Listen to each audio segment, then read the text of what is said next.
नमस्कार, आप देख रहे हैं द हिंद 24 न्यूज और मैं हूं आपके साथ साक्षी। आई नजर डालते हैं आज की बड़ी खबरों की ओर। नमस्कार, मैं आरती वर्मा और इस वक्त मैं मौजूद हूँ कालूवाला में। जी हाँ, जैसा कि आपको पता है चुनावी दौर चल रहा था और अब चुनाव समाप्त हो गया है और रिजल्ट भी घोषित हो गए हैं। तो वहीं मैं मौजूद हूँ कालूवाला में, जो नवनियुक्त प्रधान है उमा शाही जी, बात करने के लिए पहुंची हूँ और क्या क्या क्षेत्र की ऐसी समस्या है जिन पर ये कार्य करने वाली।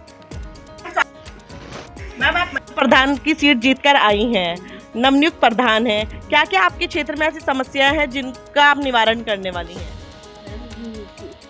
मैं हूँ उमा शाही और यहाँ पे महिला वालों ने और गांव वालों ने साथ दिया मेरे को आगे वो करवा रखा है। और यहाँ पे कई परेशानी है, जैसे पानी की होगी, बिजली की है, रोडों की है, कई परेशानी है। जैसे छोटे बच्चों के किताबें नहीं होती हैं, गरीब होते हैं, उनको सहायता करने के लिए थोड़ी यही मदद कर सकते हो और आगे से यही काम हिम्मत से काम करूँगी। आजकल के दौर में महिलाएं सबसे आगे रहती हैं, किसी भी फील्ड में हो महिलाएं सर्वप्रथम दिखाई देती हैं। तो वहीं मैं आपसे बात करूंगी कि महिलाएं आगे भी निकल रही हैं, क्षेत्र में डेवलपमेंट भी इतना हो रहा है, ठीक है, हर जगह महिला सबसे पहले देखी जाती हैं। तो वहीं कहीं ना कहीं कुछ महिला ऐसी भी हैं जो घर से निकल भी नहीं पाई हैं, घर के कामकाज में ही उलझ के रह जाती हैं। तो आपको कहाँ से प्रेरणा मिली ऐसी, जो आपने सोचा कि हाँ मैं प्रधान पद की उम्मीदवार बनूं और ये चुनाव लड़ूं? उम्मीद मेरे पतिदेव ने करी है कि थोड़ा आगे चल, घर से बाहर निकल कुछ सीखेगी। हाँ, बिल्कुल। तो आगे प्रधान के लिए वो हिम्मत रखेगी तो कुछ ना कुछ बोल सकूंगी मैं। हाँ, क्योंकि जैसा कि आपने बताया 2014 में भी प्रधान रही हैं, तो कहने का मतलब आपके फैमिली जो है, आपके हस्बैंड बहुत सपोर्टिव है। हाँ जी, ये सबसे पहले तो यही है मेरे सपोर्ट में। हाँ। क्योंकि कोई भी काम कार्य होता है तो मेरे साथ चलते हैं, इसलिए इनका धन्यवाद मैं बहुत बहुत दिल से कहती हूँ। हाँ, अगर पति साथ हो तो हम कोई भी जंग जीत सकते हैं। हाँ जी। हाँ। तो वहीं मैं बात करूंगी, आप महिला प्रधान हैं, तो महिलाओं के लिए ऐसी क्या क्या योजना है जिन पर आप कार्य करने वाली है? महिलाओं के लिए आपने क्या क्या सोचा है?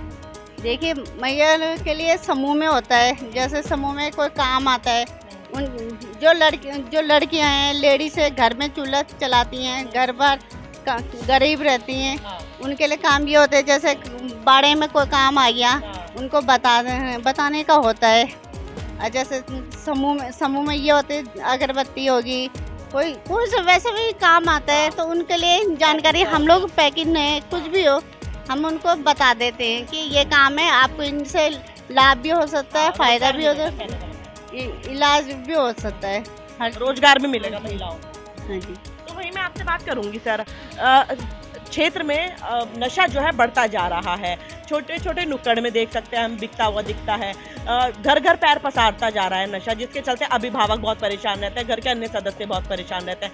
आप जीत कर आ गए हैं, आप प्रधान प्रतिनिधि हैं, तो किस तरह का नशे पे रोक लगा पाएंगे? नशे के लिए क्या सोचा है इस पर प्रतिबंध करने? सबसे पहले तो मैं मीडिया बंधुओं का धन्यवाद देना चाहता हूँ कि आप लोगों ने इतना समय निकाल कर और जो जनता की आवाज़ आप ऊपर तक पहुँचाते हो, उसके लिए आपका बहुत बहुत धन्यवाद। देखो, नशे के लिए जो है आज की जो युवा पीढ़ी है, जिसे 17-18 साल का बच्चा जब इस उम्र में आता है, उसी समय उसको गाइड करना होता है। अगर आपने उसमें ढील दे दी तो वो नशे की तरफ चला जाता है। नशा जो होता है, नशा उसमें निकोटीन क्या बोलते हैं उसको, मतलब एक बार किसी ने अगर उसको ले लिया तो वो उसकी ज़रूरत बन जाता है। तो हमें बच्चों को उससे दूर रखना है। जैसे खेलकूद,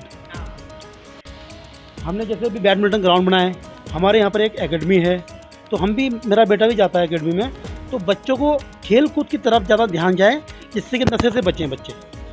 तो ये हमारा वो है कि बच्चों को खेल कूद के लिए प्रेरणा देंगे और किसी भी मतलब खेल में, बैडमिंटन हो गया, क्रिकेट हो गया, या जैसे बच्चों की दौड़ लगाते हैं, है ना, तो ऐसे ही बच्चों ज़्यादा रखेंगे, इससे उनका ध्यान कम रहे। बच्चा फिजिक्स रहेगा तो ऑब्वियसली है कि नशे से दूर है। तो वही मैं बात करती कि अब आप जीत चुके हैं, काफी समय निकल जाता है, लोगों की पेंशन्स नहीं लग पाती हैं, तलाकशुदा महिलाओं की भी पेंशन लगती है, वृद्धाओं की भी लगती है और विधवा महिलाओं की भी लगती है। तो किस तरह का कार्य रहेगा? जो लोग छूट गए हैं उनकी पेंशन्स पे गौर करेंगे। हमने विधवा पेंशन, दिव्यांग पेंशन महिलाओं के लिए, जिस महिला की उम्र 40 वर्ष से ऊपर हो जाती है उनके लिए एक पेंशन है, निराश्रित पेंशन, शायद आपको पता होगा। ये उस समय किसी को पता नहीं था, तो हमने ढूंढा तो मेरे को सिर्फ 2 महिलाएं ऐसी मिली जिनकी 40 से ऊपर उम्र थी और उनको कोई पूछने वाला नहीं था।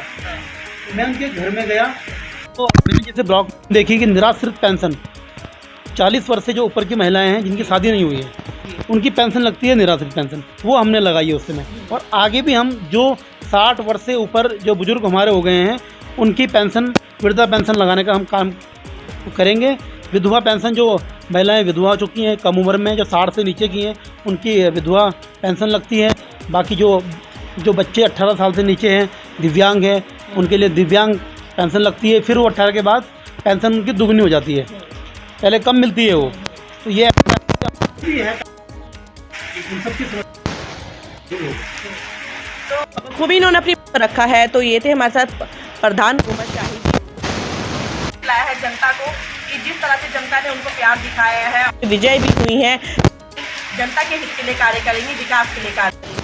ऐसी खबरों के साथ मैं आरती वर्मा डोईवाला से। देखते रहिए द हिंद 24 न्यूज।